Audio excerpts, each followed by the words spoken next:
السلام عليكم ورحمة الله وبركاته. قلب وناكسن أصحابتي aad baan idin salaamay. Cabdiqaadir Ooyow London waa maalin waxa weeyaan jimco ah maasha Allah nabad baan ku soo laabtay meesha aan joogay meeshaan hadda waa kala duwan yihiin meeshaan inta badan waxa weeye problemkeeda iska fara badan aan dhamaanaynin meeshaasna hadda waa meel fasax ah ku joogto oo marti ah ku tahay marka aad baan idin salaamay waa noo bilaabatay imtixaankii adduunka ayaan soo galnay meeshaan markaa imaato imtixaankeedu waa iska fara badan yahay runtii waxaan aad u jeclahay inaan ka hadlo arrimaha iskuullada high schoolka ilmaha markay gaaraan dhibaatooyinka ka soo gaaro ayaan aad iyo aad aan u jeclahay dadka inaan la qaybsado arrimahaasna haddii horeyna waan oga soo hadlay iskuullada waxyaalaha ay suubiyaan waxaa ka mid ah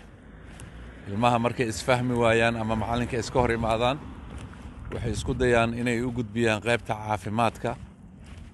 la yiraahdo ilmahan xoogaa maskaxiyin buu dhaawac u yahay xanuuno badan ayay ku sheegaan nin macallin ah oo mataqaanaa qualificationkiisa aan ahayn caafimaad ayaa ilmahaada wuxuu leeyahay ilmahaada mental issue ayuu qabaa marka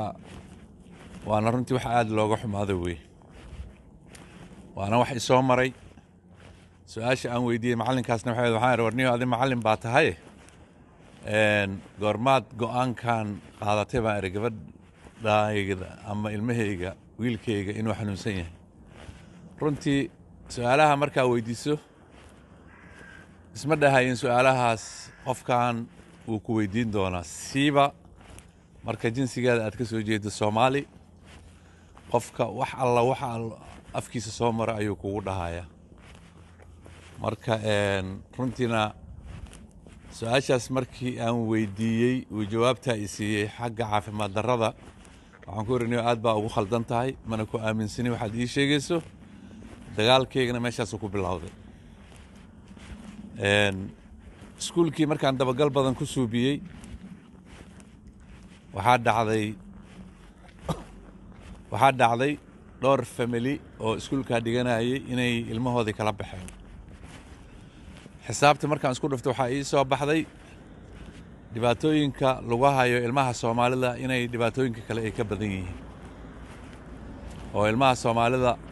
haddii wax lagu sheego waalidkii wax dacwo iyo mataqaanaa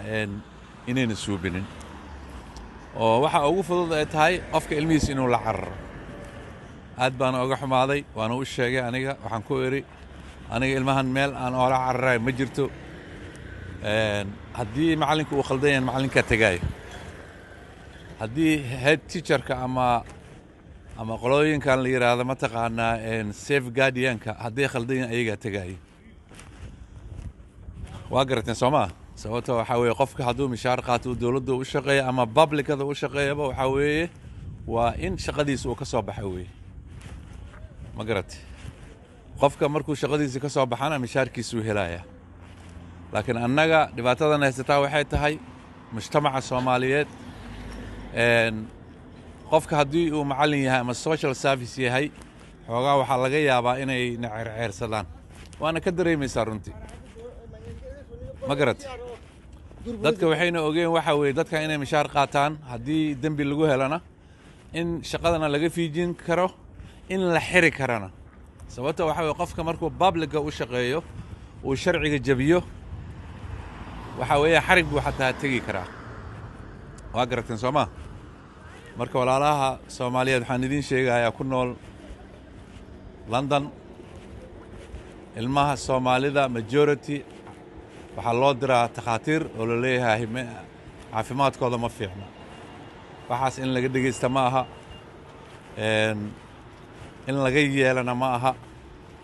marka waxaa wanaagsan in la dacweeyo iskuullada haddaad ku aragto macallinka inuu xadkiisa ka baxay hal la dacweeyo dacwadana ha noqoto iyadoo qoraal ah